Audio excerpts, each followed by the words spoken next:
세대 간 문화 갈등을 해결할 수 있는 예배에 대해 고민하는 자리가 마련됐습니다. 대선을 앞두고 기독교 관련 정책에 대한 대선 후보들의 입장을 살펴봤습니다.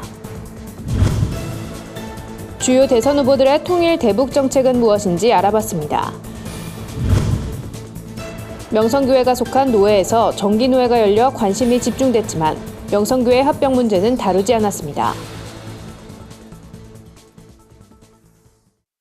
안녕하십니까. 구티비 뉴스입니다. 예배문화연구원을 설립해 교회가 세대 간 문화적 갈등을 풀어갈 수 있도록 돕고 있는 예능교회가 창의적 예배 세미나를 개최했습니다. 세미나에선 예배의 본질을 지키면서도 시대의 흐름을 반영한 예배 형식에 관해 논의하는 순서가 마련됐습니다. 예능교회 조건의 목사는 시대와 문화의 흐름에 따라 예배 형식을 바꾸는 것을 더 이상 맞다 틀리다 논쟁으로 몰고 가지 말아야 한다며 기성세대와 젊은 세대 간 문화적 갈등을 해소할 수 있는 방안을 찾는 것이 더욱 중요하다고 강조했습니다.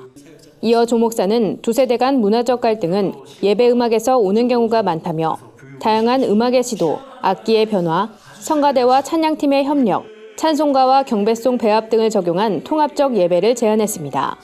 한편 이날 세미나에선 통합적 예배를 적용해 예배를 드리고 있는 예능교회의 실황을 그대로 재현한 쇼케이스도 진행해 목회자들이 통합적 예배를 실제로 볼 수 있도록 했습니다.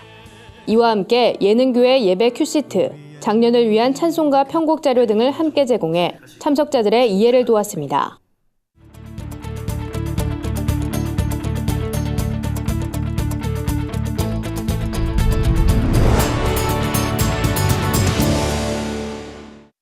구티비 수요기획 순서입니다. 다가오는 대선을 앞두고 한국교회 현안에 대한 각 당 후보의 입장은 어떤지 살펴봅니다. 오는 9일 대통령 선거가 치러지는 가운데 각 당의 대선 후보들은 다양한 정책을 내놓고 있습니다. 한국교회 역시 동성애와 이단 등 종교 이슈와 관련한 후보들의 정책과 가치관을 점검할 필요가 있는데요. 각 후보들의 입장을 박은정 기자가 정리해드립니다. 2017 대선을 앞두고 기독교계에서 가장 주목하는 이슈는 단연 동성애입니다. 문재인 후보는 지난 2월 교계 연합기관을 방문해 동성애를 지지하진 않지만 성소수자를 차별해선 안 된다는 입장을 밝힌 바 있습니다. 홍준표 후보는 동성애와 차별금지법 제정에 대해 반대 입장을 밝혀왔으며 유승민 후보는 동성애자들이 인간으로서 존엄과 가치를 누릴 수 있도록 노력은 하되 헌법 정신을 바탕으로 혼인은 양성 간의 결합임을 분명히 했습니다. 그동안 동성애에 대해 조심스러워했던 안철수 후보 측은 최근 입장을 밝혔습니다. 법이나 제도가 동성애나 동성호를 반대하는 방향으로 반드시 확립되도록 최선을 다하겠습니다. 반면 심상정 후보는 유일하게 차별금지법 제정을 공약으로 내세웠습니다. 후보들은 이단 사회비폐에 대해 공감하는 입장입니다. 최근 신천지와 국민의당 연관설로 곤욕을 치른 안 후보는 종교가 정치를 장악하는 시도는 바람직하지 않다고 못을 박았습니다.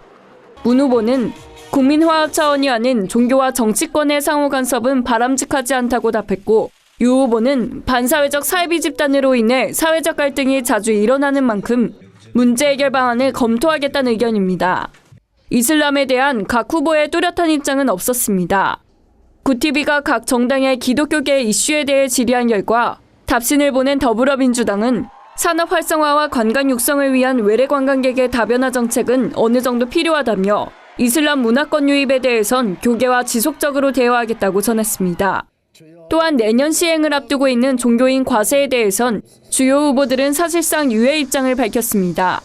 기독교인들은 앞으로 남은 선거일까지 각 후보들의 정책을 꼼꼼히 살펴보고 선거 이후에도 제시한 공약들이 제대로 실현되고 있는지 철저히 검증해야 할 것입니다. 구티비 뉴스 박은정입니다. 기독교계가 통일사역에도 적극 나서고 있는 만큼 대선 후보들의 대북 정책에도 관심이 모아집니다. 각 당 정책 담당자들은 한반도 평화 정착을 위해 남북관계 개선이 필요하다고 동의하면서도 그 구체적인 방법에 대해선 차이점을 보였습니다. 각 당의 대북 정책을 김준수 기자가 정리했습니다. 대선 후보들의 정책 토론이 계속되는 가운데 최근 불거진 주적 논란과 색깔론 시비로 통일 대북 정책 논의는 제대로 이뤄지지 않고 있습니다. 주요 5개 정당 정책 담당자들은 북핵 문제 해결과 남북관계 개선 방법에 대해 이견을 보였습니다. 바른정당은 미국의 전략자산을 공유하는 일이 중요하다며 북핵 문제가 해결되지 않은 상황에서 남북 대화는 시기상조라는 입장을 밝혔습니다. 자유한국당은 더 나아가 북한이 오착 실험까지 하게 된 이유는 김대중 노무현 정부의 잘못된 정책 탓이라고 비판했습니다. 국민의당은 북핵 문제가 일정 부분 해결됐을 때 남북관계 개선과 평화체제 구축을 선순환적으로 추진하겠다는 입장입니다. 더불어민주당은 제재 일변도의 정책으로는 북핵 문제를 해결할 수 없다며 튼튼한 국방정책으로 비핵화 평화체제를 마련하겠다는 입장을 밝혔습니다. 정의당은 전면적인 남북 대화의 재개가 필요하다며 정치 상황과 관계없이 남북 경제 협력이 지속돼야 한다고 강조했습니다. 남북관계 전문가와 단체 실무자들은 차기 정부가 우선해야 할 정책들을 제안했습니다. 평화적 공존과 공동 번영을 위한 방향에서 남북 간 상호 변화를 주동해달라고 부탁드립니다. 인도주의적인 문제의 해결에 우선해달라는 것과 그리고 인도적인 문제 해결에 일관적인 추진을 부탁드립니다. 구TV 뉴스 김준수입니다.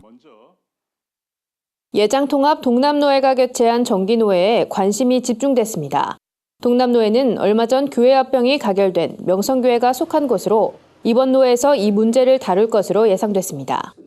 하지만 동남노회는 이날 명성교회와 새노래 명성교회의 합병 및 청빙안을 다루지 않은 것으로 알려졌습니다.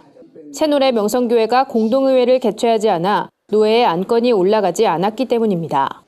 이런 가운데 노회가 열리는 날 교회개혁 실천연대는 노회장 밖에서 피켓 시위를 펼치던 중 명성교회 측과 충돌했습니다. 시위를 말리려는 명성교회 측과 시위대가 엉키면서 몸싸움과 고성이 난무했습니다. 명성교회 장로와 목사들은 개혁연대 활동가를 에워싸고 실랑이를 벌이다 넘어졌고 이로 인해 설전이 오갔습니다. 현장에 있던 명성교회 한 장로는 남의 땅에 허락도 안 받고 들어왔으니 저지하는 것이라며 먼저 밀어서 사람을 쓰러뜨렸다며 시위대를 향해 강한 반감을 드러냈습니다. 개혁연대 측은 마찰은 있었지만 불미스런 폭행 사태는 벌어지지 않았다며 세습은 불법이며 한국교회와 사회적으로도 큰 사안인 만큼 노회가 엄격히 입장을 밝혀야 논란을 불식할 수 있음을 적극적으로 호소하려고 한다고 말했습니다. 오늘의 해외 주요 뉴스를 한현희 기자가 전해드립니다.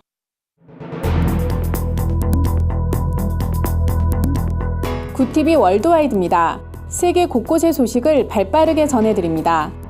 미국의 제39대 대통령을 지낸 지미 카터가 뉴욕타임즈의 부활 신앙에 대한 자신의 입장을 전해 눈길을 끌었습니다. 카터는 인터뷰 내내 그리스도의 부활과 성경에 대해 자신의 견해를 가감없이 풀어냈는데요. 신문 칼럼니스트가 사람이 다시 살아나는 것인 이른바 부활에 대해 너무 믿기 어렵다고 논쟁하자 그는 조용히 웃었습니다. 지미 카터는 그 의문을 해소하기 위해서는 엄청난 양의 설명이 필요한 걸 인정한다면서도 하지만 그런 절차 없이 나는 그리스도의 부활을 믿는데 이는 아주 자연스러운 내 기독교적 신앙이 바탕이 됐다고 답했습니다. 또한 거기엔 결코 과학적인 증명을 필요로 하지 않는다며 회의론자들이 예수를 확신하도록 하는 것은 매우 어려운 일이지만 기도만은 늘 도움이 된다고 밝혔습니다. 선거 직전 발생한 테러로 인해 프랑스는 현재 뒤숭숭한 분위기입니다. 지난주 파리 시민들과 관광객들이 가장 사랑하는 장소인 샹젤리제 거리에서 발생한 총격 테러 때문입니다. 정부 조사에 따르면 사건 지역에 한 남자가 차에서 내려 경찰차를 향해 방아쇠를 당겼습니다. 이 과정에서 경찰관 1명이 사망했으며 대응 사격으로 범인도 사망했습니다. 이번 사건으로 프랑스는 안보 이슈가 급부상한 상태입니다. 또한 테러 직후 실시된 대선 1차 투표에서 중도파 마크롱과 구구정당 르펜이 결선에 올랐습니다. 이런 가운데 영국 크리스천 투데이 등 기독 언론들은 파리 테러 극복을 위해 기독교인들의 마음을 모아야 한다고 촉구했습니다. 여러분이 분쟁 지역을 취재하는 기자라면 이때 어떻게 하시겠습니까? 인도 카슈미르주는 인도와 파키스탄 간 지역 쟁탈전이 지속되고 있는 대표적인 분쟁 지역인데요. AP통신 다르야신 기자는 시위 현장에서 한 여대생이 돌에 맞아 많은 피를 흘리자 그녀를 안고 병원으로 뛰었습니다. 카메라는 동료에게 맡기고 먼저 다친 사람을 돕기로 한 겁니다. 얼마 전 시리아 피난민 버스 테러 당시에도 현장에 있던 기자들이 죽어가는 사람들을 안고 뛰는 등 인도적 구호에 먼저 매달린 바 있습니다. 시리아 사진기자로 당시 현장에 있었던 하바크는 너무 급한 나머지 카메라를 목에 건 채 아이를 안고 뛰는 모습이 포착됐습니다. 그는 다행히 아이는 살아있었다며 아이는 내 손을 꼭 잡고 나를 올려다봤다고 회고했습니다. 일촉즉발 군사 위기와 내전으로 전운이 감돌고 있는 지구를 떠나 우주에서 기록의 시간을 보내고 있는 사람이 있습니다. 여성인데요. 패기 위스는 올해 57살로 현재 가장 오랜 기간 우주에 머문 미국인이란 기록을 세웠습니다. 24일 기준 우주에 535일 머무른 겁니다. 위스는 지난해 11월 19일 국제우주정거장에 도착했으며 올해 9월 지구로 귀환합니다. 하지만 그때가 되더라도 러시아인인 겐나디 파탈카가 세운 879일의 기록을 깨진 못합니다. 트럼프 대통령은 우주에 있는 위슨에 직접 전화를 걸어 축하 인사를 전했습니다. 트럼프가 내 임기 내 우주 여행이 가능한가라며 관심을 보이자 위슨은 매우 비싼 시도지만 해볼 만한 가치가 있다고 답했습니다. 자메이카 서부에 살고 있는 바이올렛 브라운 할머니가 지난달 117번째 생일을 맞아 세계 최고령자가 됐습니다. 브라운 할머니는 놀랍게도 1900년에 태어났는데요. 혼자 앉고 짧은 거리를 걸을 수 있으며 가족에 관한 질문엔 신속하게 대답도 할 수 있다고 합니다. 장수 비결에 대해 교회에서 많은 시간을 보냈다며 신앙생활이 도움이 됐다고 소개했습니다. 그녀는 젊었을 때부터 지금까지 평생의 대부분을 사탕수수밭에서 일을 했으며 교회에서도 다양한 역할을 맡았던 것으로 알려집니다. 미국 노인학 연구소는 공식적으로 그녀가 지구상 최고령자라고 인정했습니다. 또한 기네스북도 조사가 끝나면 그녀의 장수를 공식적으로 발표하겠다고 밝혔습니다. 구티비 뉴스 한연입니다. 오늘의 사회 이슈를 유나미 기자가 종합해드립니다. 오늘의 이슈 포커스입니다. 한국과 미국, 일본의 육자회담 수석대표들은 25일 일본 도쿄에서 회담을 하고 북한이 추가 도발 시 감내할 수 없는 징벌적 조치를 하기로 합의했습니다. 김웅균 외교부 한반도 평화교섭본부장은 회담을 마친 후 북한이 추가적인 전략 도발을 중단할 것을 강력히 경고하고 그럼에도 북한이 도발을 감행할 경우 강력한 징벌적 조치를 취하기로 했다고 밝혔습니다. 징벌적 조치에 대해선 대북 제재 압박에 이용해온 안보리 결의, 독자 제재, 국제사회 대북 제재 압박 등 3가지 방안에 대한 것이라고 언급했습니다. 3국 대표들은 대북 압박의 실효성을 거두기 위해선 중국과 러시아의 공조가 중요하다는 데 합의했습니다. 사람과 소통할 수 있는 영화 속 로봇이 현실화됩니다. 25일 특허청은 인간과 감정적으로 소통이 가능한 소셜 로봇 기술에 관한 특허 출원이 최근 가파르게 증가하고 있다고 밝혔습니다. 인공지능과 첨단 정보기술이 본격화되면서 기업들이 로봇 기술 개발에 적극 뛰어들고 있기 때문인데요. 소셜 로봇 특허 출원은 2년 전보다 75% 증가했고 앞으로 더 빠르게 증가할 것으로 예상됩니다. 소셜 로봇은 사람과 대화를 하고 정서적으로 상호작용이 가능한 로봇입니다.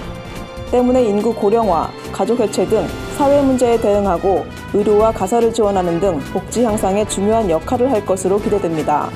전문가들은 가까운 미래엔 개개인이 비서나 친구 같은 1인 1 소셜 로봇을 갖게 될 것이라고 내다봤습니다. 5월 초 연휴엔 200만 명에 가까운 여행객이 인천국제공항을 이용할 것으로 보입니다.